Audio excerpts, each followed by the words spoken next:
Alright, it says we are live, and I'm so glad that you're here with me today. Let me scoot this camera over real quick. So you clicked on today's video because you want to know how to set yourself apart as a real estate agent. I'm going to go over 6 things that I know that you already know today about how to set yourself apart as a real estate agent and set yourself above the rest. So if you're wanting to know how to up your game by doing things that you already know, I promise these are things you already know, then this is the video that you're going to want to watch. So if that's what you're looking for, stick around as we get into it. Now, I'm doing a quick audio check real quick. Ha! I said quick twice again. I think I always do that. Okay, let me check this out. Perfect. Audio is working. If you're new to the channel, my name is Josh Barnett. These are real estate agent tips with Josh. Put anything in the comments below. At the end of the video, I'll check out the comments and I'll answer any of those questions.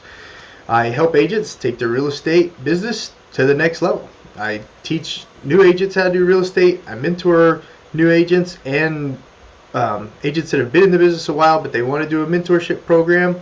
And I help everyone succeed over at eXp Realty. So if you've thought about joining eXp Realty, want to know my take on it, give me a call, shoot me a text, send me an email.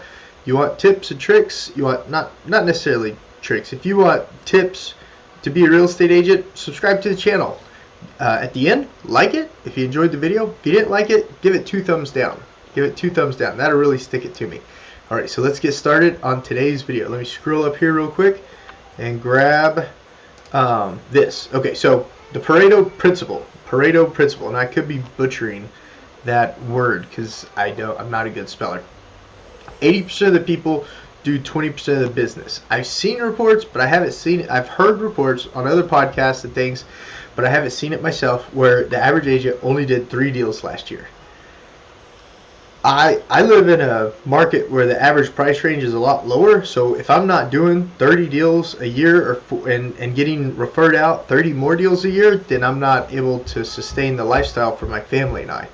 So to only do 3 deals a year to me is really mind-blowing. I assure you, if you do these 6 things that we're getting ready to talk about in today's video, you will do more than 3 deals. I assure you. You'll probably get at least 10. At least 10. And I think if you don't get at least 10, you're not doing these 6 little items that we're talking about today. So what is item number 1? Well, I'm glad that you asked. Let me go over here and grab it real quick. First one, always show up to your appointments 10 minutes early.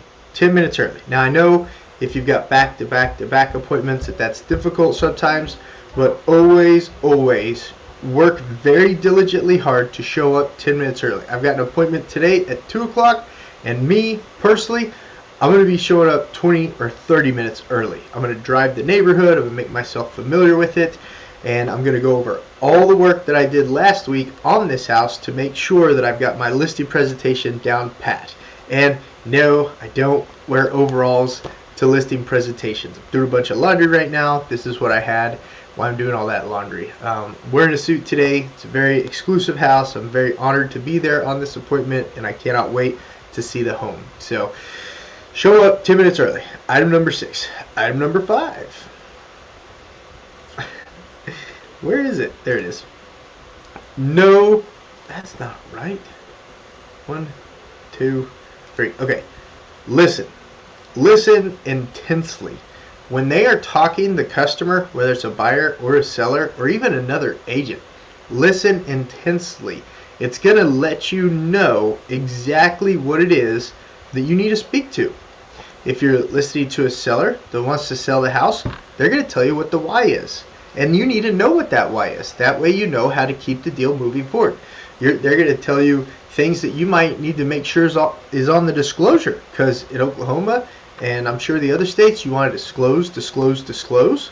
And they're going to tell you pretty much every single thing you need to know if you just sit there and listen. And then when you speak to what they're talking about, you want to be very conscious in how you speak. Never use words like you in sales. Talk about the subject. The market says this. about the home's value.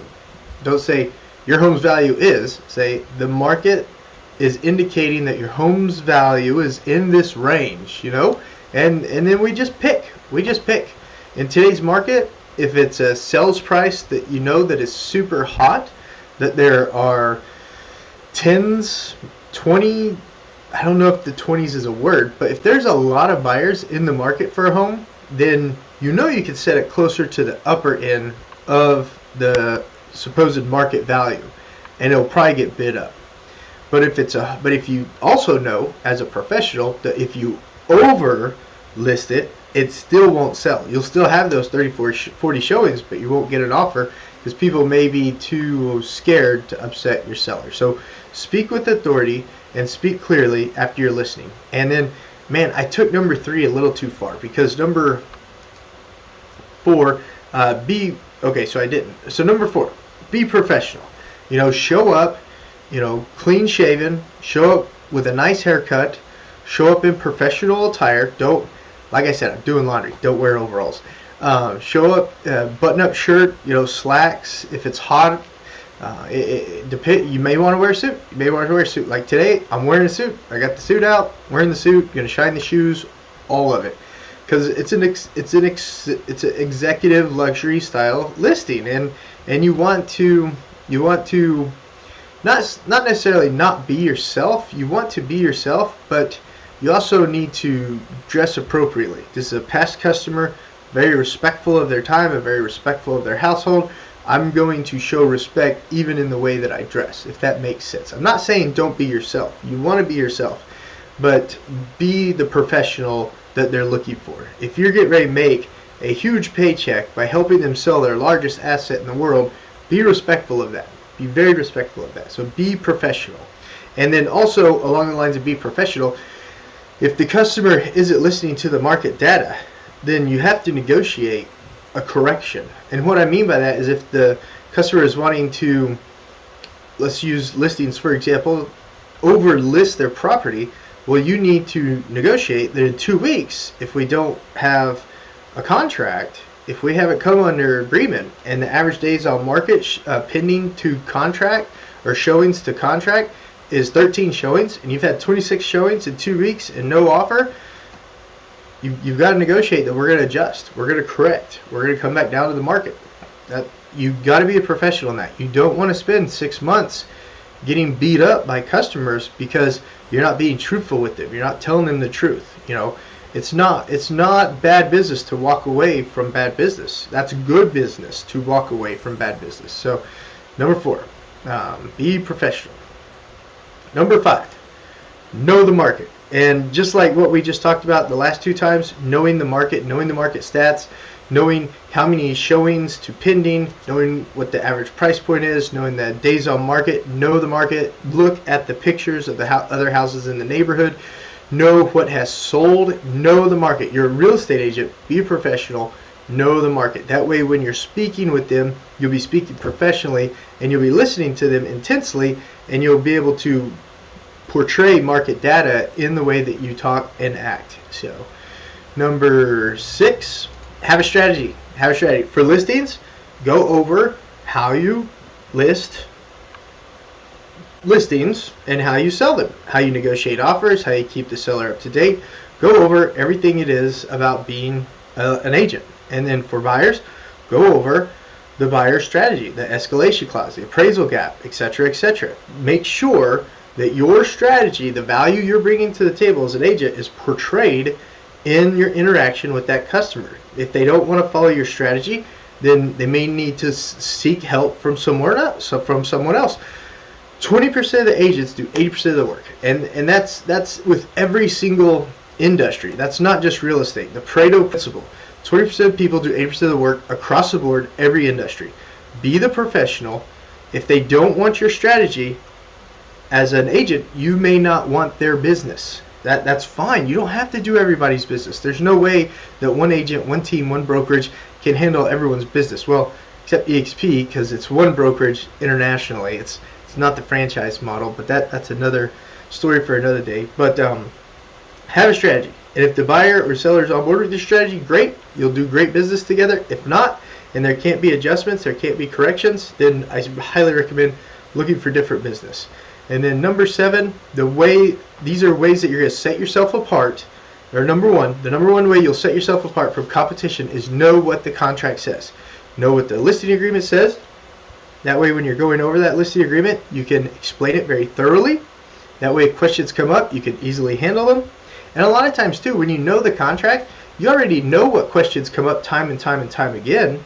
So you're already handling that during the presentation. Like on a listing contract, don't cancel utilities until we close and fund. Don't cancel your home insurance until we close and fund. Until we close and fund, the house is still yours. Don't cancel anything. And the Oklahoma Real Estate Commission actually put in the purchase agreement not to cancel any utilities, not to cancel any insurance, not cancel anything until it's closed and funded. And you can handle that with both buyers and sellers real easily just by knowing the contract. So know the contracts. That's going to set yourself apart. So a quick rundown of the 6 ways that you can set yourself apart as an agent in 2022 is number one, show up early. Okay, show up early. Number 2, listen intensely. Number 3, be professional. Number 5, know the market. Number 6, have a strategy. And number 6, know the market. Know the market. So I hope you guys enjoyed today's video. These are 6 ways that you can set yourself apart from other agents and be highly successful in 2022. If you have any questions, if you have any inclinations to take your real estate business to the next level, give me a call, shoot me a text, send me an email. I'd love to show you how eXp Realty and I are here to help. I'll see you guys on the next video. Subscribe, like, and share, and I'll see you guys next time.